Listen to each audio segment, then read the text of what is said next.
Pascal. Let's do this. It's You Ask, We Answer.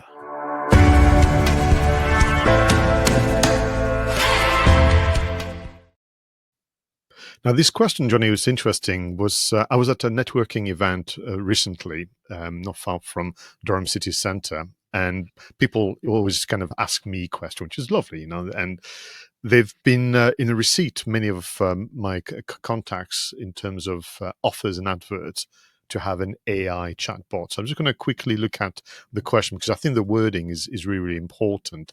So do chatbots really work on websites? I'm seeing a lot of adverts for 24/7 AI-powered website guides, but I'm nervous about mishaps and giving customers a bad experience. What say you, Jonny Ross? It's a great question. Should websites have chatbots? I think some people are scared of them as well. And some of the responses you get can be quite robotic and not really on brand and not really answering the question. But I think we are missing a trick of how they can assist, how they can reduce processes, give us more time, be more effective. And the power of chatbots now, with how AI has grown over the last even just months, never mind year or two. If you set them up correctly and give them access to some of your knowledge base, to understand really the tone of voice, and to sort of give the boundaries of what the AI bot can and can't do, and know when to hand over to a real human, and also to have a really clear objective of what it is that, what part of the customer journey do you want that bot to sort of fulfill. If you take all that into account and you invest in the setup time of the chatbot, then I think that's the solution. So the last thing to do is just to sort of, find a cheap chatbot or a free chatbot and just add it to the site and turn it on.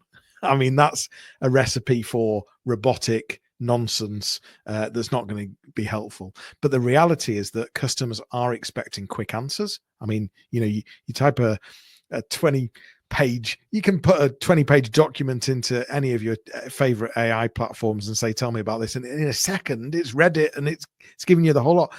People expect very quick answers. So I think for that reason, not being available, not answering the phone, not replying to an email, not being there at 2 p.m. or 2 a.m. is a big issue actually for your business. But secondly, it's about investing the time in it to make sure that you're not just giving these standard robotic answers. I mean, for me, any form of automation on a website fills me with dread. In fact, if you were to Google my name, there's still somewhere a photo of me at a conference with the caption, automation will make you look like fools, because there's not enough examples out there, Jonny, of this working well. Even bigger brands.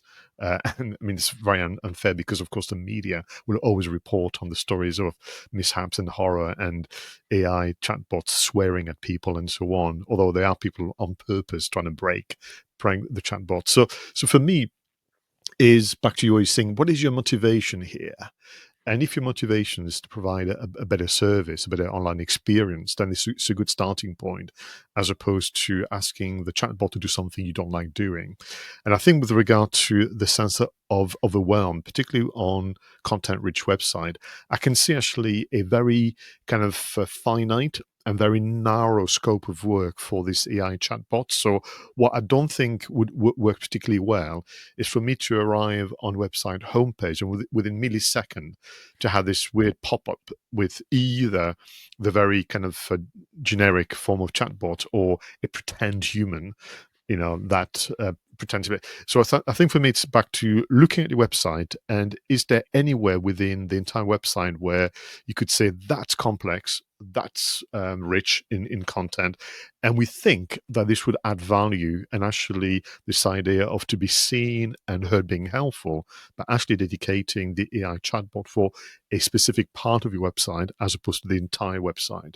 And I think to your point, that would allow you to educate the AI assistant better.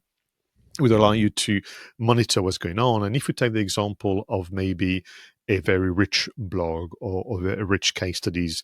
I think also the website visitors will be a bit more forgiving if it's imperfect as an answer, as opposed to being right on the homepage where there's an expectation for the chatbot to have understood the entire business, if that makes any sense. And I think within that, that would work, particularly well. But my preference, to be honest with you, Johnny, I would say just don't do it because others are doing it your way. So I think the introduction of the AI chatbots is an extension of your business values and how you want to be different. Yeah, and I like what you were saying about choosing a part of your website, because it goes back to having a look at the customer journey and deciding at what stage in that journey would you where do you see the enhancement could make a difference, and see it as enhancement, see it as a digital assistant that that creates a better customer journey, a better user Mm. journey, and whether that be just speeding the signposting up of something, or whether, if you know that they're on this particular page, you know this is what you want that user to do, and so perhaps that's what the chatbot could do. But yeah, I can't reiterate enough that it's all about the setup, and it's all about the things that you include and tell it, and the boundaries that you set, and the workflows that you set, and making it really understand when to pass someone over to a real human. On that very point, just to close on that, I make the parallel between the amount of effort, reflection, and prep is the equivalent of having a new member of staff. So don't think because you're going for the AI chatbot, you can do this in minutes. It will take you the same amount of days, if not longer, to plan this, prepare it, and review it, of course, as you would. Yeah, for sure. So, should you add AI chatbots to your website? Well, that is up to you, but hopefully, we've got you thinking.